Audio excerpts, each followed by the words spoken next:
하나님 말씀은 열왕기하 2장 5절에서 14절의 말씀입니다. 우리 함께 일어나셔서 하나님의 말씀 교독하겠습니다. 여리고에 있는 선지자의 제자들이 엘리사에게 나와 이르되 여호와께서 오늘 당신의 선생을 당신의 머리 위로 데려가실 줄을 아시나이까 하니 엘리사가 이르되 나도 아노니 너희는 잠잠하라. 엘리야가 또 엘리사에게 이르되 청하건대 너는 여기 머물라. 여호와께서 나를 요단으로 보내시느니라 하니 그가 이르되 여호와께서 살아계신과 당신의 영혼이 살아있음을 두고 맹세하노니 내가 당신을 떠나지 아니하겠나이다 하는지라. 이에 두 사람이 가니라. 선지자의 제자 50명이 서서 멀리 서서 바라보매 그 두 사람이 요단가에 서 있더니 엘리야가 겉옷을 가지고 말아 물을 치매 물이 이리저리 갈라지고 두 사람이 마른 땅 위로 건너더라. 건너매 엘리야가 엘리사에게 이르되 나를 네게서 데려감을 당하기 전에 내가 네게 어떻게 할지를 구하라. 엘리사가 이르되 당신의 성령이 하시는 역사가 갑절이나 내게 있게 하소서 하는지라. 이르되 내가 어려운 일을 구하는도다. 그러나 나를 네게서 데려가시는 것을 내가 보면 그 일이 내게 이루려니와 그렇지 아니하면 이루어지지 아니하리라 하고 두 사람의 길을 가며 말하더니 불수레와 불말들이 두 사람을 갈라놓고 엘리야가 회오리 바람으로 하늘로 올라가더라.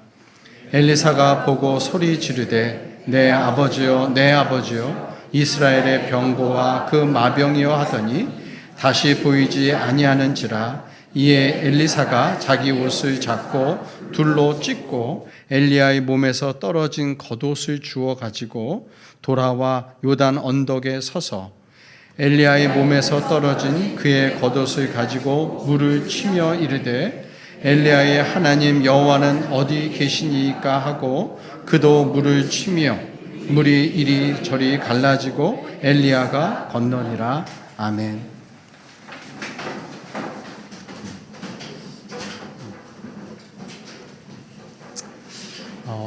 엘리야는 큰 승리 이후에 깊은 좌절에 빠졌었습니다. 그러나 그는 세미한 소리를 듣고 그 가운데 함께 하시는 하나님을 만나면서 자신이 기대했던 방식대로가 아니라 하나님의 방식대로 하나님의 계획을 이루어 가심을 보게 되었습니다. 자기 혼자 남았다고 푸념했었는데 바알에게 무릎 꿇지 않은 7,000명이나 되는 사람이 남아있다는 것을 또 알게 되었습니다. 하나님은 엘리야를 다시 부르셨고 엘리야는 그 엘리사와 함께 또 다시 주의 사명을 따라 일하기 시작했습니다. 우상 숭배가 심각했던 이 이스라엘에 엘리야는 가뭄의 냉수 같은 그런 존재였습니다. 이스라엘의 희망이었습니다. 그러나 엘리야도 사람이었고 또 이 세상을 떠나갈 때가 되었습니다. 누구든 선한 싸움을 싸우고 달려갈 길을 마친다라는 것은 정말 축복이고 또 박수 받아야 할 일이라 생각합니다. 하나님께서 이 엘리야를 어떻게 데려가셨는가, 그것을 오늘 본문에 기록하고 있습니다. 하나님께서는 이 엘리야를 길갈에서 베델에서 또 여리고로, 그리고 여리고에서 요단강을 건너가서 그곳에서 하나님이 이 엘리야를 데려가십니다. 그 장소들은 길갈, 베델, 여리고 그리고 요단강 동편으로 가는 이 여정이 기록되어 있는데 이 장소들은 이스라엘 역사 속에서 굉장히 유서 깊은 그런 곳들이죠. 그리고 아마 이곳에 이 엘리야의 제자들, 그 하나님이 바알에게 무릎 꿇지 않았다는 그 7,000명들, 그런 제자들이 이 곳곳에 있었던 것을 좀 알게 되어집니다. 그래서 이 하나님께서는 이 후배 선지자들에게 작별 인사할 수 있는 그 기회를 주신 것입니다. 그러면 이 선지자의 제자들은 그 마지막 떠나는 이 엘리야를 위해서 무엇을 해야 됩니까? 그동안의 노고를 치하하면서 엘리야의 은퇴식을 좀 준비해야 되는 거 아닐까요? 그런데 가는 곳마다 어떤 일이 있었는가? 그것을 기록하고 있는데 반복되어져서 오늘 제가 5절부터 읽었는데 베델에서도 여리고에서도 똑같은 일이 반복되었습니다. 그것은 이 선지자의 제자들이 엘리사에게 찾아와서 이 엘리야를 하나님이 데려가시는 거 당신 알고 계십니까? 이렇게 얘기합니다. 이것은 어떤 객관적 사실을 알고 있느냐 이것을 묻는 게 아닙니다. 지금 하나님의 엘리야를 데려가시는데 당신에게 무슨 대책이 있습니까? 이제 우리는 어떻게 해야 되는 겁니까? 이 큰 별이 지는데 우리는 이제 어쩌란 말입니까? 이런 이야기를 하고 있는 겁니다. 달려갈 길을 마치고 이제 그 삶을 마감하는 그 당사자에게는 그 달려갈 길을 끝까지 마쳤다라는 그 큰 영광이지만 이 남아있는 사람들에게는 이것은 이제 우리 차례인데 이거 우리가 어떻게 해야 하는가 이 착잡하고 막막한 마음이 들게 되는 그런 경우들이 있지 않습니까? 우리도 어떤 분들은 좀 나이도 많으시고 인생의 연륜도 많으신데 부모님이 다 돌아가시고 나서 이제 고아가 되었다고 이제 어떻게 해야 되냐고 이렇게 이야기하시는 분들 우리는 종종 보지 않습니까? 아마 그런 심정이 이 엘리야의 제자들의 심정이었던 것 같습니다.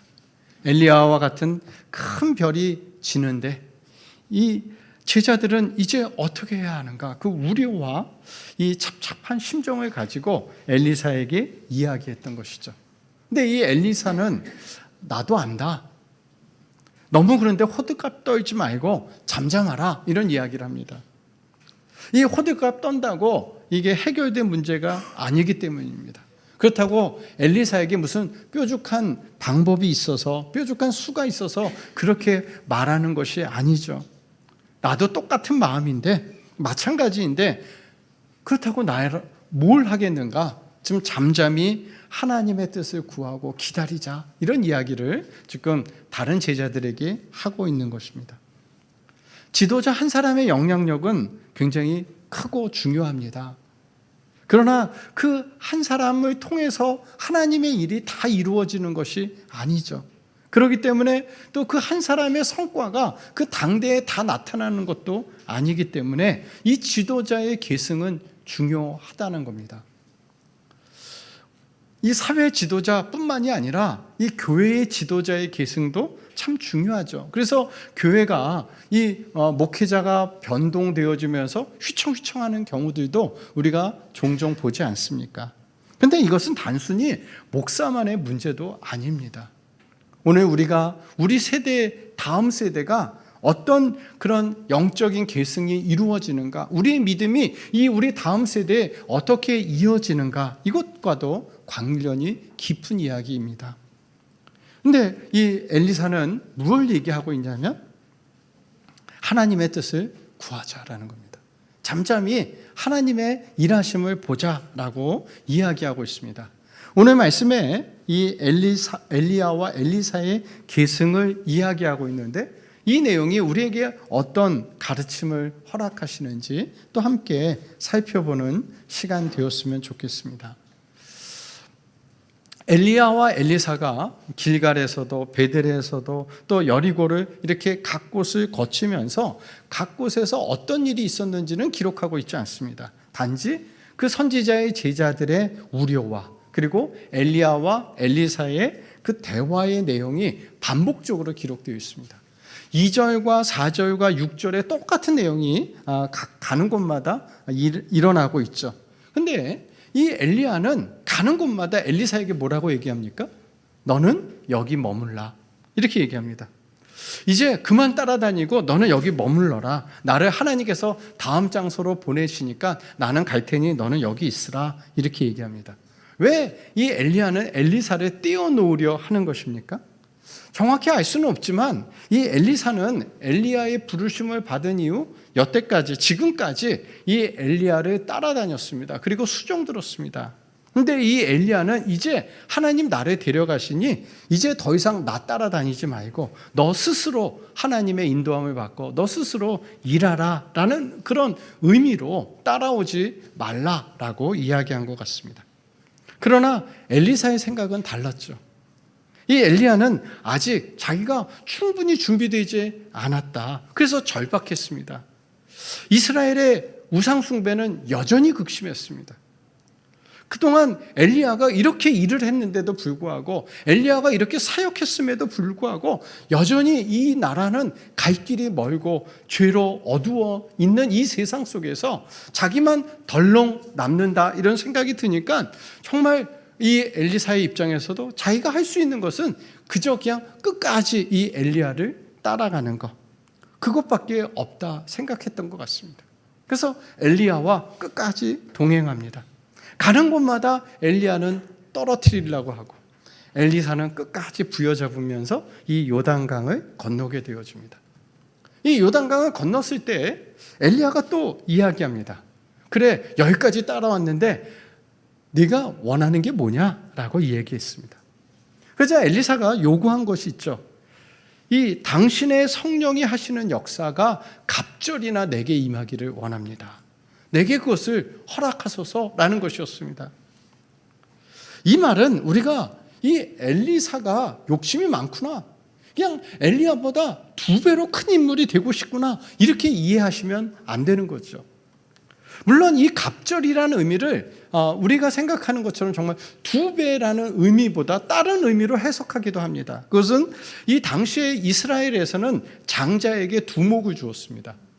이 유산을 분배할 때 장자에게는 다른 아들에 비해서 2배를 주었기 때문에 여기서 갑절의 능력을 구한 것은 이 엘리야의 선지자 직분의 장자적 계승을 원한 것이다, 이렇게 이해할 수도 있습니다.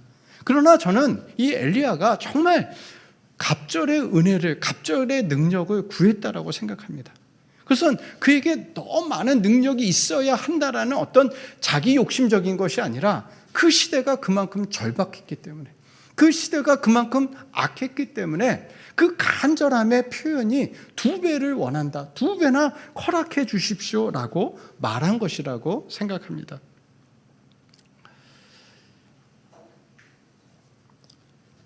엘리사의 입장에서는 아합과 아하시아를 거치면서 이 악이라는 것이, 이 죄악이라는 것이 그렇게 간단한 것이 아니라라는 것을 아마 알았을 것입니다.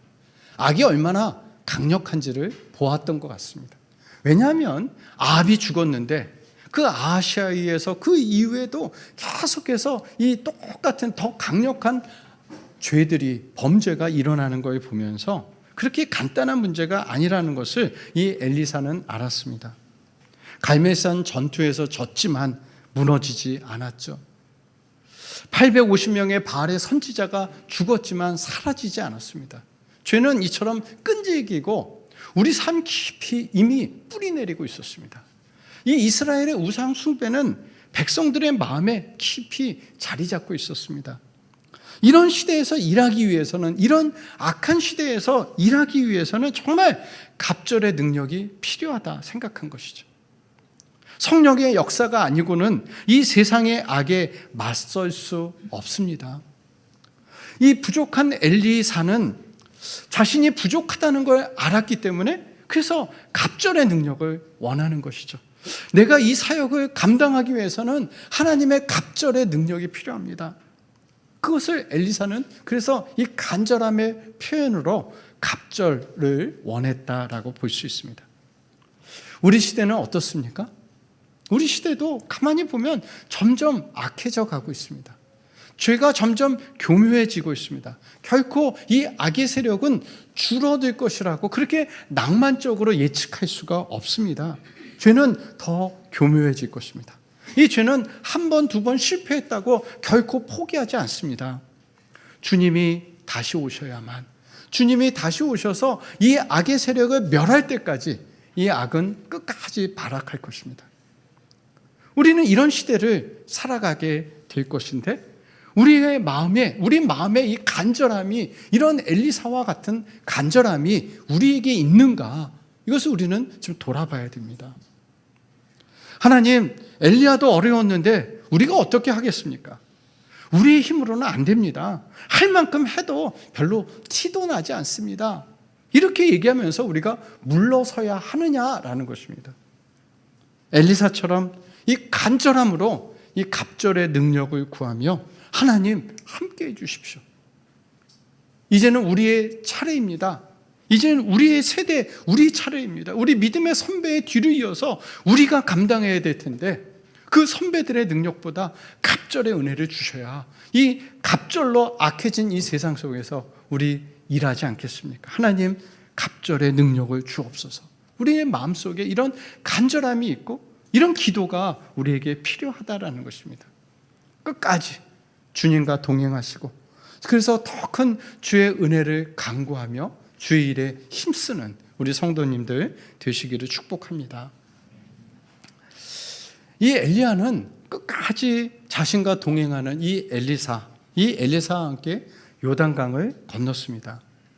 이 7절, 8절에 보시면 이 엘리야가 겉옷을 가지고 그 옷을 말아가지고 이 이리저리 치면서 물을 가르면서 이 요단강을 건너게 되어집니다. 근데 이 두 사람이 요단강을 건넌 이 땅을 마른 땅이라고 이렇게 표현하고 있습니다. 이스라엘을 좀 여행해서 요단강을 가보시면 요즘 가면 에게 이런 마음이 생겨요. 뭐 이런 강을 뭐 물을 쳐가면서 건널 필요도 없이 요즘은 쫄쫄 흐르는 그런 개울 정도밖에는 안 됩니다. 그럼 굳이 가르지 않아도 충분히 건널 수 있는 강입니다. 근데 그것은 요즘 이 물들을 다 이렇게 그 농수나 이런 걸로 위해서 빼가가지고 요즘 요단강이 그렇게 졸졸 흐르는 개울이 되었지, 이 당시에는 굉장히 물도 많고 물사이도 거센 이런 강이었습니다. 이런 강을 이렇게 갈라친다 해서 그 밑은 질퍽해서 이 걸을 수가 없는 그런 곳이 이 강 밑바닥이죠. 그런데 그곳을 마른 땅처럼 건넜다, 이렇게 얘기하고 있습니다. 이것은 일반적인 일이 아니죠. 하나님의 특별한 개입의 사건을 우리에게 보여주고 있습니다. 그리고 우리는 이 구절을 읽으면서 무엇을 연상합니까? 모세가 홍해를 갈랐던 것과 여호수아가 요단강을 가르고 그 가나안 땅으로 들어갔던 그 광경을 떠오르게 합니다. 바로 그것이 이제 엘리야를 통해서 재현되어지고 있다라는 것을 우리에게 말해주는 겁니다. 이것은 우리에게 지금 엘리야의 부재로 낭망하지 말라, 하나님은 과거나 지금이나 또 앞으로 여전히 일하시는 하나님이시다라는 것을 우리에게 말해주고 있습니다. 이 요단강을 건넜습니다. 그리고 이 요단강을 건너자 또 무슨 일이 있었습니까? 두 사람이 대화하고 있는데 불수레와 불말들이 나타나서 이 엘리야와 엘리사를 갈라놓았습니다. 불수레와 불말은 이 엘리야와 함께 하셨던 하나님을 상징하는 거죠. 하나님이 엘리야와 함께 싸우셨던 이 싸우시는 하나님의 상징으로 이 불수레와 불말이 이렇게 등장합니다. 근데 저는 옛날엔 그렇게 생각했어요. 이 불말이 끄는 불수레를 타고 엘리야가 승천했구나, 이렇게 생각했는데 오늘 말씀을 가만히 보면 불수레와 불말은 두 사람을 갈라놓았고요, 회오리 바람으로 이 엘리야는 올라갔죠. 하늘로 올라갔습니다. 승천했습니다. 막 토네이도가 이렇게 와서 쫙 데려가듯이 그렇게 데려간 것 같습니다. 근데 저는 좀 이런 생각이 들었어요. 왜 하나님이 굳이 엘리야의 퇴장을 이런 승천의 방법으로 했을까? 믿기 어려운 이런 이야기로 하셨을까라는 것입니다. 그리고 또 한편으로는 그러면 엘리야는 올라가다가 몇 미터 상공에서 숨이 멎었을까? 뭐 이런 생각도 좀 해봐요. 아니, 이게 공기가 희박해지면 어차피 죽는 거 마찬가지가 아닌가? 뭐 이런 생각도 해보게 됩니다. 저희가 보기에는 엘리야의 입장에서는 마찬가지 아닐까요? 이 땅에서 죽어서 하나님 나라에 가나? 이렇게 회오리 바람 타고 하나님 나라 가나? 그 엘리야 입장에서는 똑같은 거 아닌가? 이런 생각이 들어서. 근데 왜 굳이 하나님께서는 엘리야를 이 승천하는 이런 방법을 통해서 그렇게 하신 것일까라는 겁니다. 그 시대가 그만큼 악한 시대임에도 불구하고 하나님께서 이 광경을 통해서 우리에게 전하시려고 하는 것은 이 땅과 하나님은 이 땅과 하늘은 서로 맞닿아 있다라는 거죠. 연결되어 있다라는 것을 말하는 거죠. 이렇게 승천하였다면 또 어떻게 할 수 있습니까? 이렇게 다시 올 수 있다라는 것도 이야기하는 것이죠. 그래서 유대인들은 메시아가 오기 전에 누가 먼저 와야 된다고 생각하죠? 엘리야가 먼저 와야 한다는 거예요. 엘리야가 먼저 와야 한다는 것은 그가 죽음을 보지 않고 승천했으니까 그가 먼저 와야 된다라고 생각했던 것입니다. 예수님도 지상 사역을 마치시고 승천하셨습니다. 예수님이 승천하신 이유는 바로 그 예수가 이 땅과 하늘을 연결해 주는 그런 분이시다. 그리고 예수님이 승천하셨듯이 다시 오신다라는 것을 말해주고 있는 겁니다. 사도행전 1장 11절에서 그렇게 얘기하죠. 예수님의 승천을 바라보고 있는 그 제자들에게 갈릴리 사람들아 어찌하여 하늘을 쳐다보느냐. 너희 가운데서 하늘로 올려지신 이 예수는 하늘로 가심을 본 그대로 오시리라. 승천이 있다는 것은 재림이 있다는 것을 말하는 것이고 이 승천과 재림 사이의 이 시간을 너희들이 채워야 한다라는 것이죠. 너희들이 그 시간들을 채워야 한다. 그래서 이 제자들에게 내 증인이 되라. 땅끝까지 내 증인이 되라 라고 말씀하신 것입니다. 요단강을 마른 땅처럼 건넜다. 불수레와 불말이 나타났다. 엘리야의 승천을 보았다. 이것들을 왜 이런 일들을 이런 특별한 일들을 왜 행하신 것입니까? 하나님이 구원하시고 하나님이 싸우시고 하나님이 매듭 지으실 것이다. 다시 오셔서 매듭 지으실 것이다 라는 것을 이야기하시는 겁니다. 하나님이 구원하시고 하나님이 싸우시고 하나님이 완성할 것이니 너희들은 나와 함께 하라 라는 이야기를 하시는 거죠. 엘리야가 없다고 하나님이 일하시지 않는 게 아니라 엘리야가 없다고 하나님이 부재하시는 것이 아니다. 하나님은 여전히 일하시고 하나님을 의지하고 너희에게 맡겨진 사명을 감당하라. 이 얘기를 하시기 위해서 우리에게 이런 장면들을 보여주고 계신 것입니다. 세상의 악이 끈질기다 해도 하나님을 이길 수 없습니다. 하나님의 편에 서서 하나님의 일하심의 도구로 쓰임받으라. 이 얘기를 하고 있습니다. 이 말씀 앞에 이 광경에서 주시는 이 메시지 앞에 또 우리 성도님들 순종하시기를 바랍니다. 엘리사는 이 엘리야가 승천하는 광경을 목격하였습니다. 13절에 보시면 그것을 목격하고 있는데 뭐가 하나 뚝 떨어지죠? 그게 뭐였습니까? 엘리야의 몸에서 떨어진 겉옷이었습니다. 겉옷. 좀 남겨주시려면 좀 유산도 좀 남겨주시고 뭐 좋은 것도 좀 금덩어리도 하나 좀 뚝 떨어지든가 이렇게 하시지 왜 이 입다 남은 겉옷을 남겨주신 것입니까? 이 남겨주신 겉옷이 있었다. 이 겉옷에 담긴 의미는 뭘까요?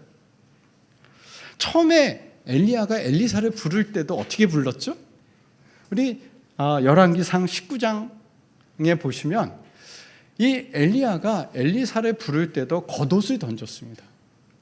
엘리사는 농사를 짓고 있었습니다. 12겨릿 소를 끌고 농사를 졌다 이렇게 얘기하고 있죠.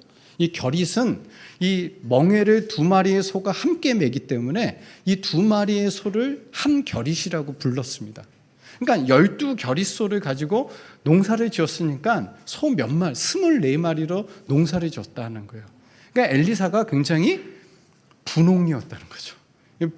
굉장히 분홍이었다는 거예요. 요즘으로 얘기하면 트랙터 24대 가지고 농사를 지을 정도로 그렇게 큰 밭을 가지고 있었다라는 거예요. 근데 하나님께서 그래 부르시는데 그것을 다 버려두고 쫓죠. 그때 엘리야가 엘리사를 부를 때 하나님이 내가 너를 부른다, 엘리야가 너를 부른다, 내 이 직무를 감당하라 라는 의미로 겉옷을 던지는 겁니다.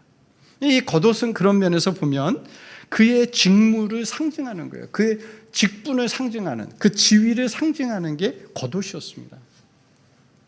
근데 엘리사가 갑절의 능력을 원할 때 엘리사가 뭐라고 얘기하죠? 네가 참 어려운 걸 구한다. 이 갑절의 능력은 내가 줄 수 있는 게 아니다. 그런데 하나님이 나를 데려가시는 것을 내가 목격하면 그 일이 내게 이루어질 것이다. 이런 얘기를 해요. 그리고 그 광경을 목격할 때 겉옷이 툭 떨어진 거예요. 그렇죠? 그러니까 이 겉옷은 이 갑절의 능력을 원했던 그 엘리사에 대한 응답의 표현이었죠. 그러니까 이 겉옷이라는 것은 그런 면에서 보면 어떤 엘리사가 맡은 직분, 지위, 책임, 책무를 의미하면서도 그 직분을 감당할 수 있는 능력, 이것도 상징하는 거죠. 책무이자 능력이다라는 겁니다. 하나님은 책임만 주시는 것이 아니라 그 책임을 감당할 능력도 함께 주시는 겁니다. 저는 처음 목사가 되었을 때 저는 이 목사의 겉옷이 처음에는 좀 어색했어요. 그러니까 나도 똑같은 성도인데 목사라고 하니까 굉장히 부담도 들고 그랬었는데 이게 목사라는 이 책무를 주셨고 그 책무와 함께 내게 그 책무를 감당할 능력도 주신 것이구나라는 것들을 요즘은 더 자주 이렇게 깨닫게 되어지는 것 같습니다. 이 엘리사는 그 남겨진 겉옷을 가지고 다시 요단강을 건너서 돌아옵니다. 그리고 다시 자기 사역지로 향하게 되어집니다. 그 겉옷을 가지고 물을 치면서 엘리야의 하나님 여호와는 어디 계시나이까 이렇게 얘기합니다. 지금 엘리야의 하나님이 안 계시다는 이야기를 하는 게 아니죠. 엘리야와 함께 하셨던 그 하나님에게 호소하는 거죠. 나와 함께 해주십시오 라고 호소합니다. 비록 이 겉옷을 치고 넘어갔고 이 엘리야의 능력의 상징이 겉옷이었고 그 겉옷을 자기가 가지고 있음에도 불구하고 이 겉옷 자체가 미신적인 힘이 있는 것이 아니라는 것을 이 엘리사는 알았죠. 그래서 이 겉옷을 가지고 이 물을 치면서도 이 겉옷을 사용하시는 하나님의 능력을 하나님께 호소했던 것입니다. 엘리야의 겉옷은 엘리사에게 이어졌습니다.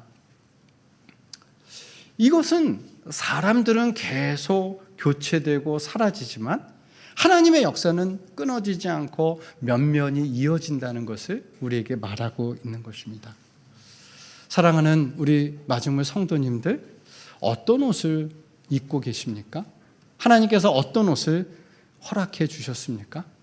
아마 우리는 부모의 옷을 입고 있기도 하고 또 사회의 일원으로서의 옷을 입기도 하고 어떤 분은 교회의 집사의 직분의 옷을 입기도 하고 저는 목사의 옷을 입고 이렇게 있습니다.